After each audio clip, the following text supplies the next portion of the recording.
This week, on United TV's Bariatric Friday, our special guest Elvin Odebaşı explores sustainable nutrition after bariatric surgery, covering emotional hunger, lifestyle change, protein balance, and how mindful planning supports long-term success. Bazen hani bildiğimiz şeyleri de biz bildiğimizi sanıyoruz ya da belki unutuyoruz. Bunun hani hatırlatması önemli. Bir de şey de var, yani bu hani biz mesela siz biliyorum ki başka programlara da çıkıyorsunuz, oralarda da anlatıyorsunuz. Bundan faydalanılabilmesi için kişinin hazır olması lazım. Evet, çok önemli. Yani buna açık olması lazım. Yani beyin hücrelerinin tamam ben bunu yapmak istiyorum. Yani ben bir örnek vereyim kendimden. Şu an bizim programda işte 5 tane diyetisyen arkadaş var. Bir tanesi de bizim business office'te telemedicine yaptıkları için. Ama ben yani bir şekilde hiç faydalanmamışım. Bir teorim vardı benim. Dedim ki yani şöyle bir şey yapalım. O sırada Kelsey de bizim diyetisyenlerden biri. Ona dedim ki işte beraber şunu bir proses edelim dedim. Yani şöyle yaptık, Kemal yani bunu bu şekilde proses edemezsin çünkü burada şöyle bir hata var. Burada işte hani neyi ne zaman yiyebilmeliyiz, karıştırmalı mıyız, karıştırmamalı mıyız, işte protein, kalorisi olacak şeylerin, karbonhidratların işte birleştirilmesi ne kadar önemli, ne kadar önemli değil. İşte onlara falan bakarken ben ona şey diye soruyorum mesela, işte meyve yiyoruz, işte bunu tok karnına yediğimiz zaman zaten meyvenin orada kalma süresi işte diyelim 20 dakika. Ama işte protein yemişiz, o daha uzun kalacak. Bu sefer meyve olmuş. İşte ben yani bu işin içinde de olsak bazen hani Google doktorluğu yapıyoruz. Şimdi ChatGPT doktorluğu yapıyoruz. Her şeyi soruyoruz. Ama orada tabii kaçırılan çok önemli noktalar var. Zaten o yüzden sizin gibi uzmanların bunu biraz daha açıp bizi daha hani bilgilendirmesi çok önemli. Ben bunu her hafta ile konuşuyorum yayınlarda ve her hafta bir şey oluyor. Yani diyorum biz bunu yanlış yapıyoruz.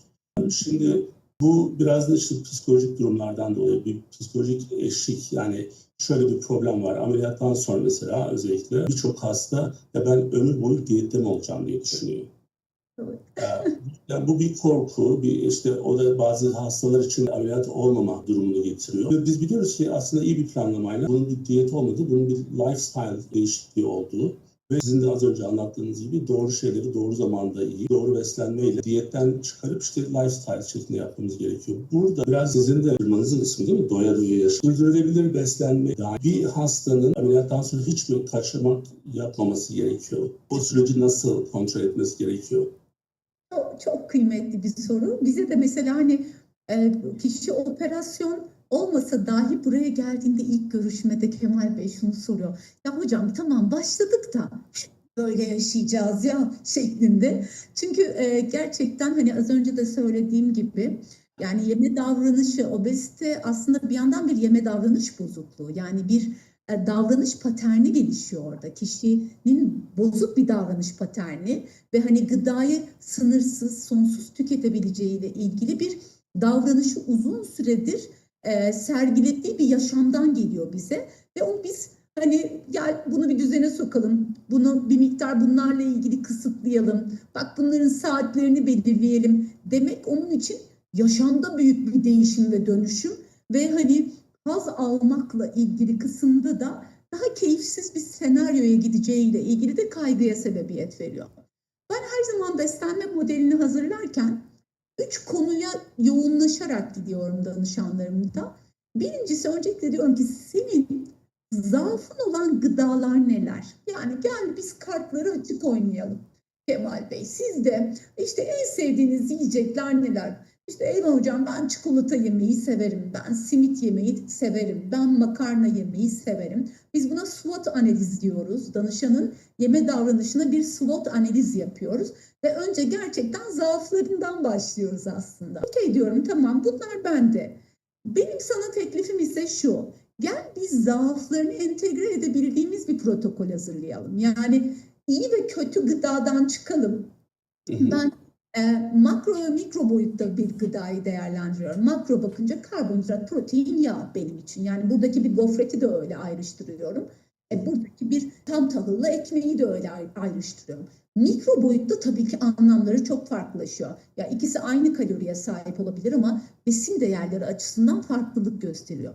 Ama bu doymak denilen mesele çok bütüncül bir konu Kemal Bey. Yani hep şöyle söylüyorum ben. Hayattan doymayan tabaktan doymuyor. Yani bizim obezitesi olan vakalarımızın sosyal anlamda, ruhsal anlamda, zihinsel anlamda doyurucu bir yaşama ihtiyaçları var. Onun için hani siz dediniz ya biz 12 tane aşamadan geçiyoruz işte 2 ay 3 ay sürüyor ve bir hazırlığın içerisine dahil oluyor kişi. Bence bir birey böyle bir sürece çıkarken de ben ondan dolayı danışanlarımla önce ilk görüşmemi ücretsiz bir tanışma görüşmesi yaparım. Hani tanışalım, nasıl bir seyirdesin? Yani bu süreci hazırlık için bazen bazılarının daha çok zamana ihtiyacı oluyor. Seni önce hazırlayalım, öyle başlayalım derim. Onun için o zaman biz bireyin ruhsal doyumu, zihinsel doyumu, sosyal doyumunu dikkate almadığımızda ki bu işte bahsettiğiniz adı kaçamak olarak karşımıza çıkan senaryolara dönüşüyor. Neden? Çünkü diyor ki ya ben o arkadaşımla gidip maç izlerken pizza yiyemeyecek miyim? Yani altında arkadaşıyla beraber geçireceği bir zamandan bahsediyor aslında. Şimdi o zaman biz o zamanı tasarlamamız gerekiyor. Yani ve evet o danışan haftada bir kez böyle bir anla mutlu oluyorsa bunu yönetmekle ilgili bir strateji planlamamız gerekiyor. Ben bu noktaları çok önemsiyorum ve danışanlarımla bu konunun beni çok yakınlaştırdığını düşünüyorum. Onun için zaaf dinlemeyi, böyle onları manipüle eden gıdaları dinlemeyi çok severim. Gel derim tamam çikolatalı yazalım bu hafta diyet listeni. Hadi bakalım ona göre bir plan yapalım. Sonra birinci, ikinci hafta hocam ben çikolataya doydum bu hafta bana çikolata vermeyin artık diyerek gelirler. Yani onun için tamamen yasak söylemi değil. Sürecin içerisinde tabii ki de kontrollü serbestlik. Yani her gıdaya yer var.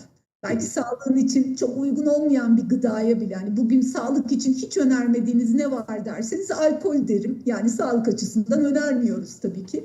Ama ben bir kadeh bir şey içmek istiyorum dediğinde bunu nasıl yönetmesi gerektiğini karşımdaki de insandır. Bunun da hatası olur diyerekten alternatiflerle öğretmeye çalışıyorum ki sürdürülebilir kılayım. Yoksa kişi tamamen o alanı terk ediyor gerçekten. Şimdi hayattan doymayan yemekten doymuyor, öyle mi? Evet, hayattan doymayan Yani, tabaktan doymaz derim ben her zaman. yani bu çok aslında bunda çok acayip anlamlar çıkarabiliriz. Yani tek bir şey değil yani. Şimdi ben Türkiye'ye geldim. Ben de gluten alerjisi belli bir yaştan sonra başladı. Eskiden yoktu. Şimdi tabii gluten alerjisinin karşılığı annemde mesela yok. Yani ailede öyle bir şey, yani buradasın bir şekilde yemekle seni mutlu etmeye çalışıyorlar. Değil mi? Yani bu sadece bizim aile için değil, bütün aileler için muhtemelen. Biz bunu Amerika'daki programda da konuşuyoruz. Yani yemek bir ödül ya da bir kutlama şekli. Yani işte biz mesela Thanksgiving, işte Şükran Günü, işte bütün işte hindisiydi, şusuydu, busuydu falan filan. Olay aslında bir araya gelmek değil de bir sanki yemek etrafında toplanılmış gibi. Şimdi bir şeyden bahsediniz biraz önce. Hani bağırsakları ne kadar hassas oldu. Ben hani kendi açımdan ona bir örnek vermek istiyorum. Normalde şimdi Amerika'da ben mutfakta çok disiplinliyim. Bir de mutfakta benle hani benim işime karışacak kimse yok. Dolayısıyla benim dolabımda işte açtığımız zaman işte çok düzenli bir şekilde bir sular oluyor. İşte bir enerji içeceğim var, o var. Onun dışında beyaz peynirim vardır, kaşar vardır. Bunlar da Türk marketinden aldıkları. Sonra böyle şeyler. Böyle çok muazzam düzenlidir ama çok çeşit yoktur. Yani sebeplerinden bir tanesi işte hani bir şekilde dolaba girip bir şeyler yememek. Şimdi annemin evindeyiz. Her yer tuzak. Yani her yer tuzak. Yani her noktada yani duran bir sehpa, masa, yani ne bileyim bir düz bir surface'ın hepsinde bir yiyecek bir şey var. Dolayısıyla habire nefsimizle mücadele içindeyiz. Diyor, tamam yeme. Onu da dedim ki yani ya ben dedim yani bunu yapmak zorunda değilim. Koymayın kardeşim bunları ortaya.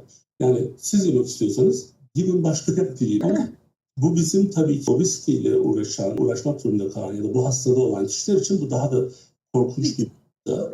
Dolayısıyla bizim bu söylediğiniz çok önemli. Bir şekilde bizim bu yemekle olan duygusal bağımızı kesmemiz gerekiyor. Yani yemek bizi mutlu etmemeli. Yani biz yiyeceğiz, tamam, ne zaman yiyeceğiz, şunu yiyeceğiz, onu planla, programla. Mesela buraya gelirken bugün bir toplantım vardı. Size de şikayet edeyim. Yani hem diyetisyenlik yapın hem psikologluk yapın. Tamam, Yani anlaştık. toplantı bitti. Biraz uzun sürdü. Ben normalde intermittent fasting, yani aralıklı oruç yapıyorum ve gerçekten de gluten yememeye çalışıyorum. Çünkü yani belki hani önümüzdeki hafta buluşumda anlatırım danışman olarak. Gluten olayı kötü yani etkileri oluyor bende. O mutsuzluk falan, yani Ayşen mesela bugün gördü, mutlu değildi. Çünkü herkesin bilmesini istiyorum ki bana gluten ye demesi. Ama Metin Bey dedi ki toplantıdan sonra şurada bir köfte ekmek var dedi. Ama bu sırada ben zaten 15-16 saattir açım.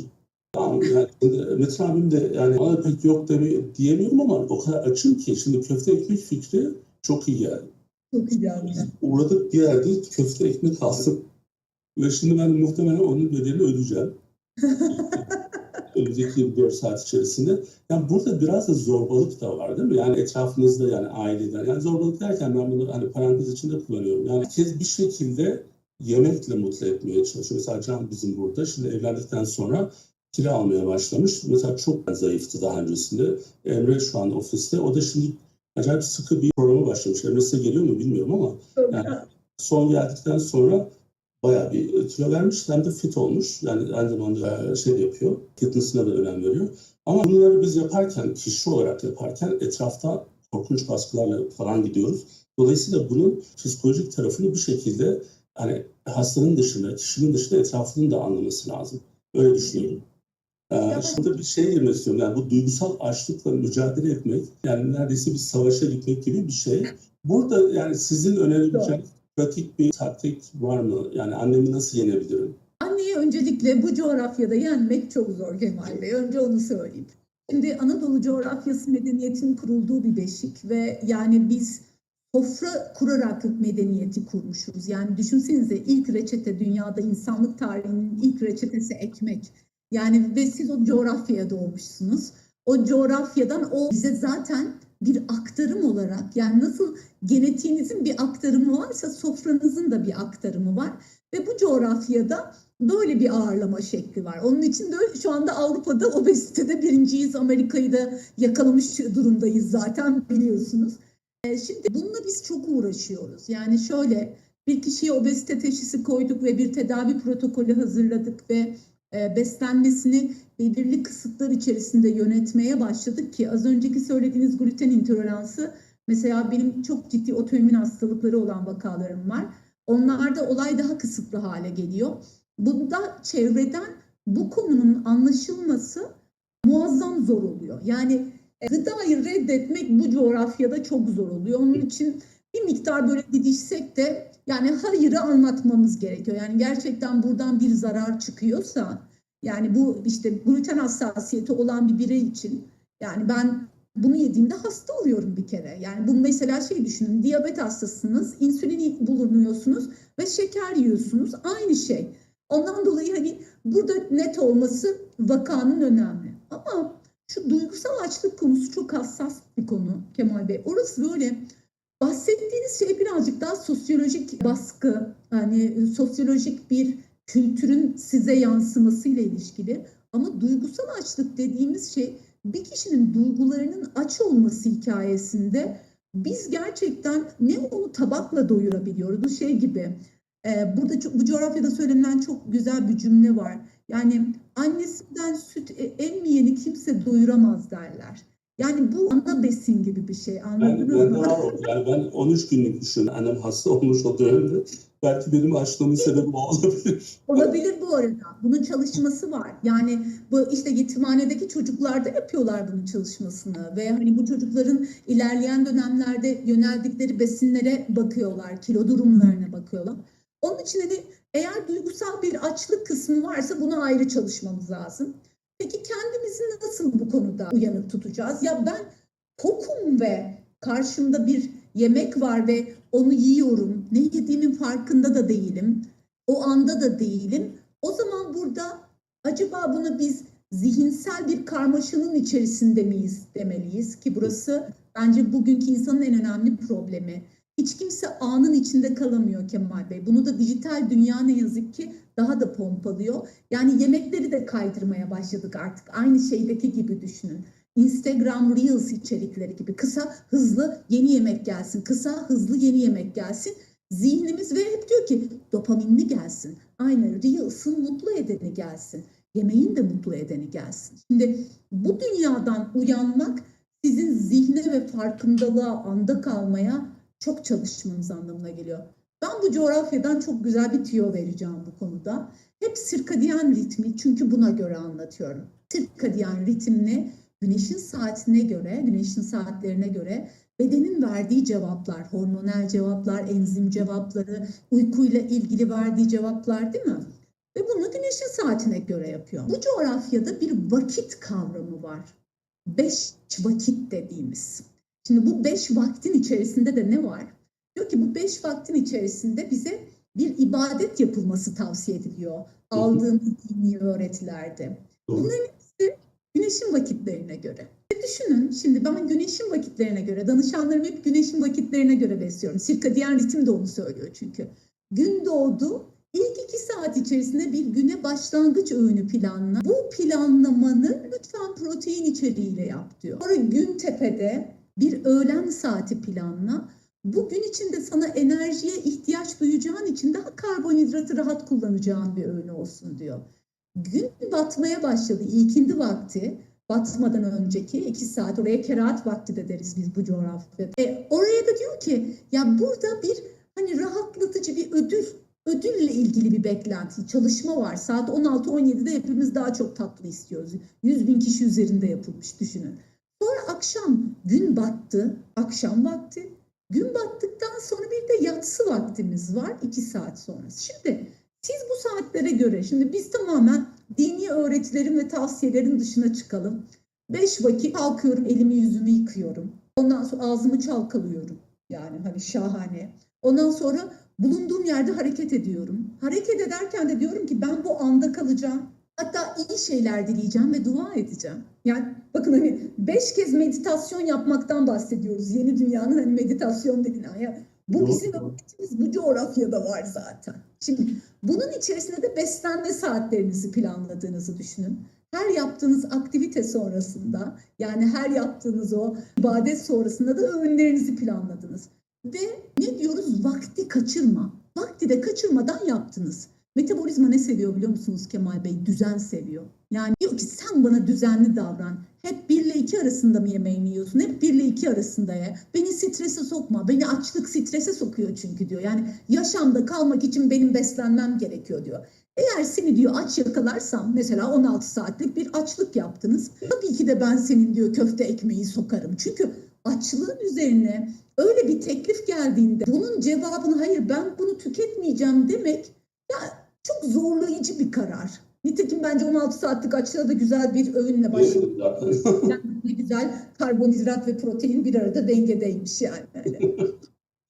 Ya şimdi biraz ameliyattan sonra biz şöyle şeyler görüyoruz. Şimdi bizim buradaki hemşire arkadaşlar işte case konferanslara katılıyorlar. Onlar tabii Türkiye'den olduğu için ilk başlarda özellikle şu an tabii yani aynı şekilde değil. Onlar da tam bizim oradaki sistemi bildikleri için ben hep şeyi anlatmaya çalışıyorum. Bizim hastaları yani BMI durumundan dolayı yani asıl kiloları bir de bizde pound olarak o görüldüğü için işte diyelim ki hastanın bir tanesi 400 pound.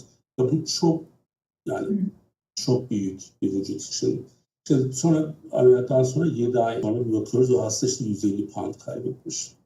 İşte 100 pound kaybetmiş, 120 pound kaybetmiş. Ve büyük bir değişim oluyor. Yani şimdi öyle bir aydan iniyorsunuz işte 32 BMI'ya. Tabii bu yani müthiş bir başarı ama bunun kendi tabii zorlukları da var. Bunlardan bir tanesi bazı hastalarda saç dökülmesi, özellikle 3 aydan sonra.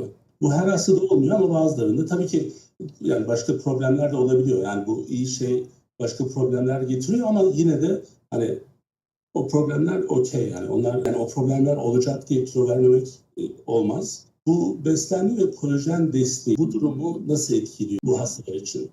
Şimdi burada 3 tane kritik başlığım var. Başlık 1, mikronütriyentleri desteklemek. Yani biz eskiye göre daha düşük kaloride bir beslenme protokolü yürüteceğimiz için öyle vitaminlerimizi, minerallerimizi bol bol alamayacağız.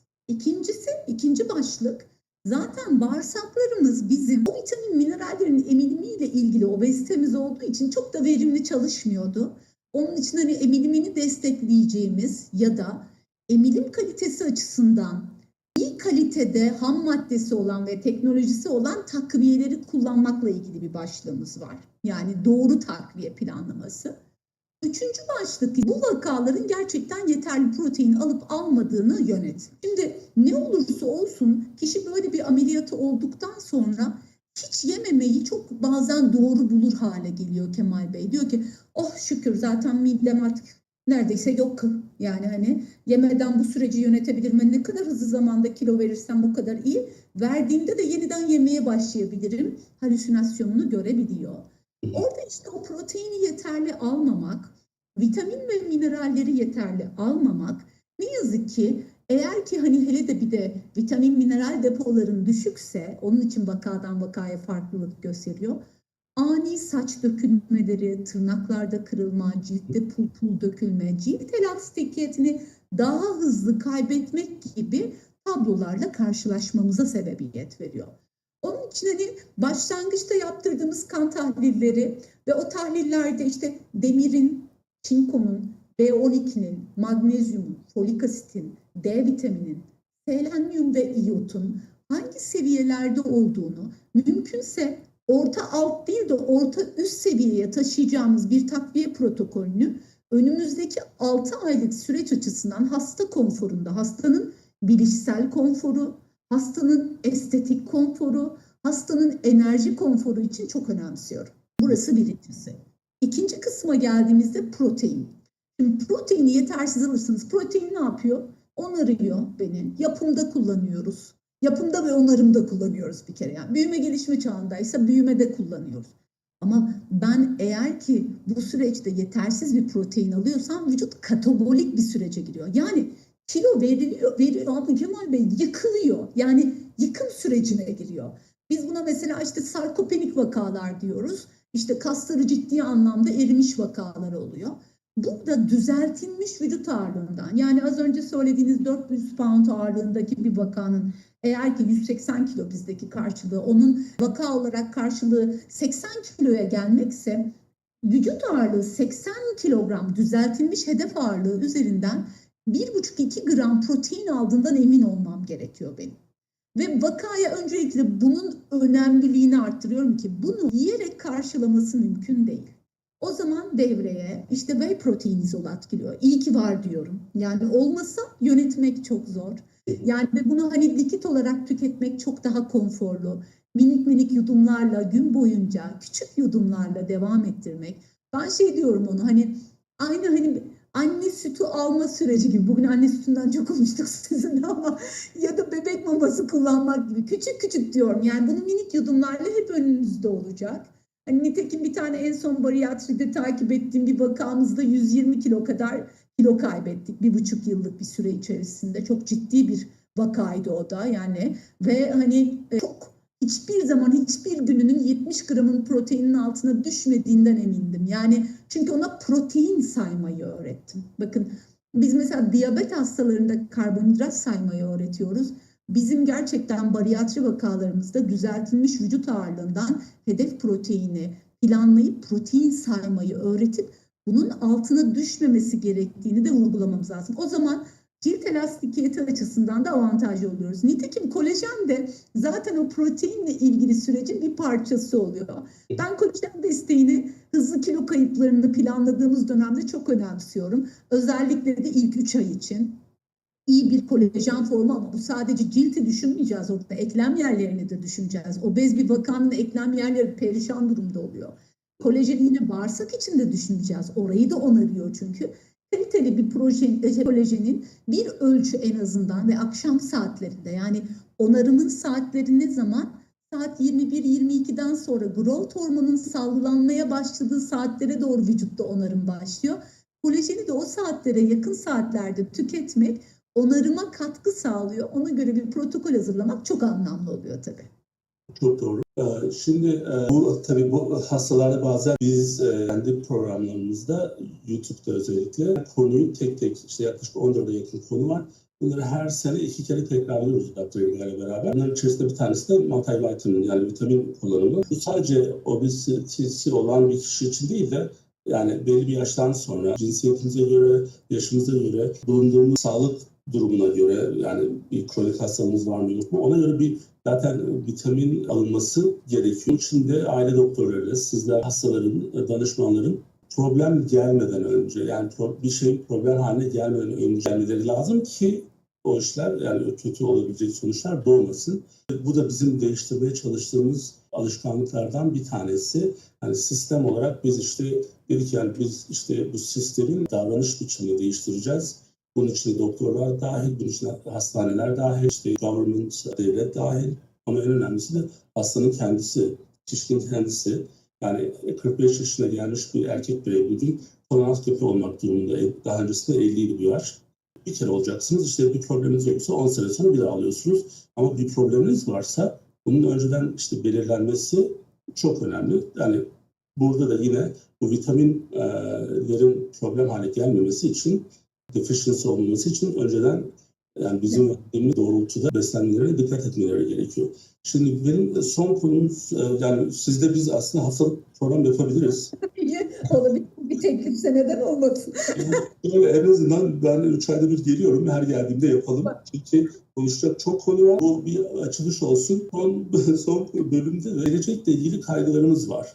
Bu kaygıların içerisinde besin kaynaklarımız, besinleri nereden alacağımız, bununla ilgili bir sürü işte komple teorileri var. Yani her şey bizim için. Dolayısıyla bizim bir şekilde protein kaynakları ve teknolojileriyle ilgili bir hazırlık içinde olmamız lazım. Gelecekte protein ihtiyacını nasıl karşılayacağız? Bunun yani hemen follow-up soru, bitkisel proteinler hayvansal proteinlerin yerini tutabilir mi? Şimdi şöyle, benim hatta bu alanda bir girişimim de var. Çünkü gelecek nasıl beslenecek diye uzunca süredir dertlenen de bir beslenme uzmanıyım. Çünkü daha kolay ve pratik alternatifler yaratmamız gerekiyor. Dünya nüfusu ömür de uzadığından dolayı hızla artmaya devam ediyor. Şimdi ömür uzaması güzel bir şey ama bir yandan da yani hani ciddi bir mevzu. Yani uzun ömürde ihtiyaçlar da artıyor. Özellikle de bakım ihtiyaçları artıyor. Ve hani o bedenin ayakta durmakla ilgili en önemli ihtiyaçlarından bir tanesi de yeterli proteine ulaşıp ulaşmadığını sorgulamakla ilgili kısım.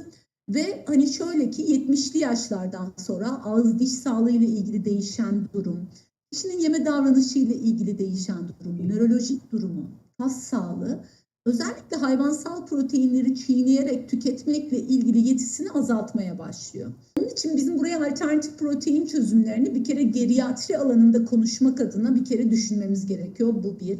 İkincisi tabii nüfus kalabalıklaştıkça gıda karşılığı, enflasyon karşılığı da artıyor. Tüm dünyada gıda enflasyonu konuşuluyor. Ülkemizde de gıda enflasyonu konuşuluyor ama bunun nedeni dünya nüfusunun artıyor olmasıyla ilişkili çok da. Ve tabii ki yorgun ve iklim krizi geçiren bir dünyadan bahsediyoruz.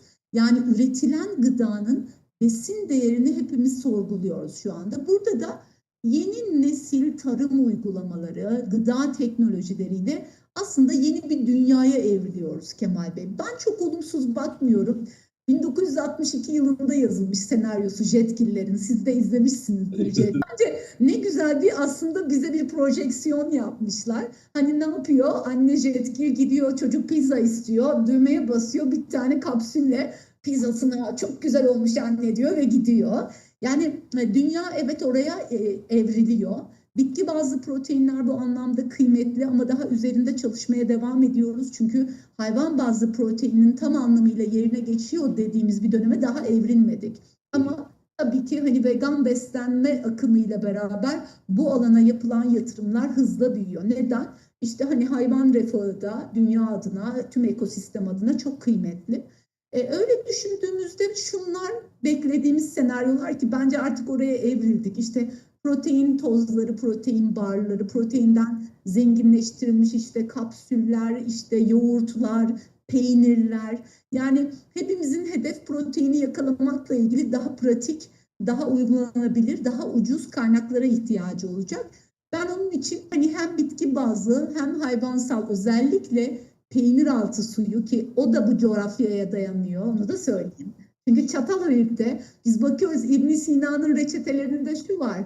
Diyor ki elden ayaktan düşmüş hasta birisine yoğurdun suyunu içirmek lazım. Şimdi bak, bu ne kadar kıymetli bir şey. Bahsettiği şey aslında peynir altı suyu, yoğurt suyu. Yani içerisindeki proteinden ve vitaminden faydalanmaktan bahsediyor. Biz bugün onu hangi teknolojide kullanıyoruz? Onu kurutuyoruz, yani suyu uçuruyoruz. Elimizde tozu kalıyor. Peynir altı suyunun tozu. Buna whey protein diyoruz. Bunu işliyoruz, izolat haline getiriyoruz. İşliyoruz, hidrolizat haline getiriyoruz. Ne yapıyoruz? İşte kanser hastalarımızın beslenmesi, bariatri cerrahi alanında tedavi almış hastalarımızın beslenmesini tasarlamış oluyoruz. Bu bence hepimizin hayatına girecek. Çünkü çok yoğun tempolarda da çalışan ama daha besleyici ve pratik alternatiflere ihtiyaç duyan insanlarız artık. O zaman hani nedir, mesela bir öğlen yemeğinizi belki bir protein shake yapıp, ya bugünkü protein shake'im de baklava aromalı olsun dediğiniz bir dünyaya evrildik. Daha da evrilmeye devam ediyoruz. Peki ben bugün için size sorumu sorayım. Ya aslında dediğim gibi yani çok da zevk alıyorum ama sizin programı izleyenler için yine geleceğim. Son soru gelecekle ilgili. Şimdi bir prediction yapıyor, bir gelecekle ilgili bir işte yani fala bakıyor gibi olacak ama gelecekte mesela 2030-2030'lardan sonra obezite tedavisinde ve beslenmede teknolojiyi nerede görüyorsunuz? Yani bununla ilgili bir çalışmalar var zaten ama ben biraz sizin o konuda görüşünüzü almak istiyorum. Ya ben önümüzdeki 5 yıl içerisinde çok şeyi değiştireceğimizi düşünüyorum. Yani obezite pandemisi çok uzun yıllardır gündemimizde olan bir pandemiydi. Şimdi alternatif birçok yöntemle aslında bizim bunu tedavi edebildiğimizi gördük. Eksiğimiz şuydu, bence onu da sizler kuruyorsunuz Kemal Bey. Bütün o pratiklerin hepsinin bir araya gelip vaka bazlı standartlarının oturtulması ve bu bireylerin takip edilmesi gerekiyor. Bence şu anda obeziteyi çözmemek artık bence bir lüks haline gelmiş durumda. Çünkü elimizde her şey var. Sadece bununla ilgili alanda çalışan bireylerin artık daha koordineli, daha protokolleri net bir şekilde takip ettiği bir sürece evrilmesi gerekiyor. Burada da teknoloji bence bize çok destek çıkacak. Hem birbirimizle olan iletişim anlamında da.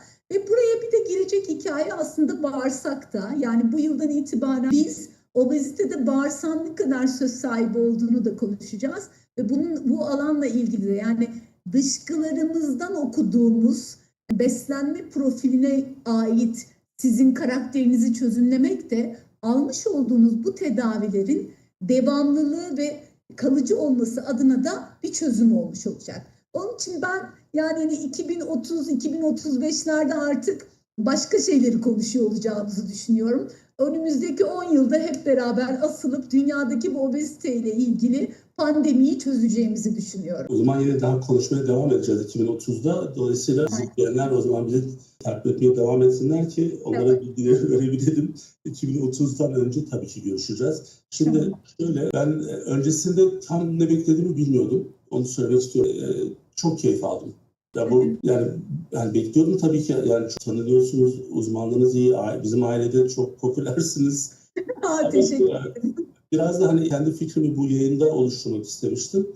Çok bilgilisiniz, olaya çok her tarafıyla 360 derece bakıyorsunuz. Bu çok kıymetli. Morbid obesity herkesin ya bir yakınının, kendisinin, akrabasının yaşayabileceği bir durum ve bu bir sağlıkla ilgili bir problem. Aynen diyabetik bir hasta gibi ya da böbrek yetmezliği olan bir hasta gibi ya da hypertension olan, kardiyak problemleri olan bir hasta gibi.